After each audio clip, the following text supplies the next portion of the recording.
नमस्कार, मी इंजिनियर किशोर वेता, founder of Ashoka बिल्डस्केप.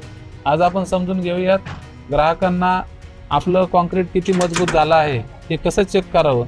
यासाठी एक छोटीशी मशीन येते, NDT टेस्ट म्हणतात त्याला, rebound hammer non destructive testing. म्हणजेच विना तोडफोड करता कॉन्क्रीटची क्वालिटी कशी चेक करायची, कॉन्क्रीटला स्ट्रेंथ किती आले हे कशी चेक करायची याच्यावरनं आपल्याला कळते. तर आपण सुरुवात करूया डेमोसाठी. हा कॉन्क्रीटचा सरफेस हा पॉलिश पेपरने किंवा दगडाने व्यवस्थित क्लीन करून घ्यायचा.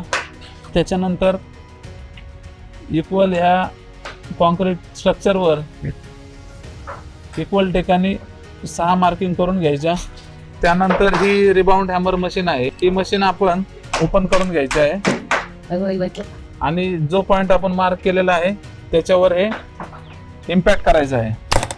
अशा प्रकारे इथे R व्हॅल्यू 30 आलेली आहे. अशा प्रकारे अजून 6 रिडिंग घ्यायच्या आहेत आपल्याला.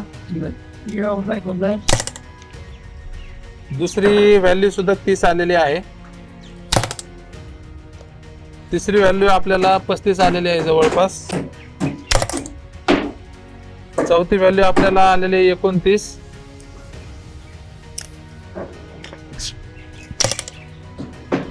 पाचवी व्हॅल्यू आपल्याला आलेली आहे 28.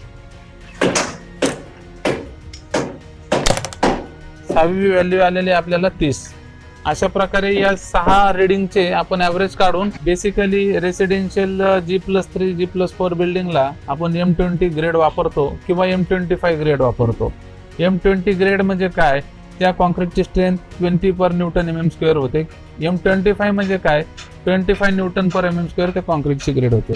तर आज आपण जी टेस्ट केली यामध्ये 25 न्यूटन पर mm² या कॉन्क्रीटची स्ट्रेंथ आली आहे, जे की आपल्या कामासाठी एकदम ओके आहे.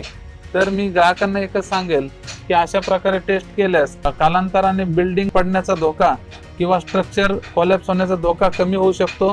मी ग्राहकांना एकच सांगेल, कॉन्ट्रॅक्टरकडनं तुम्ही अशा प्रकारच्या टेस्ट करून घ्या आणि तुमचं स्ट्रक्चर सेफ करा.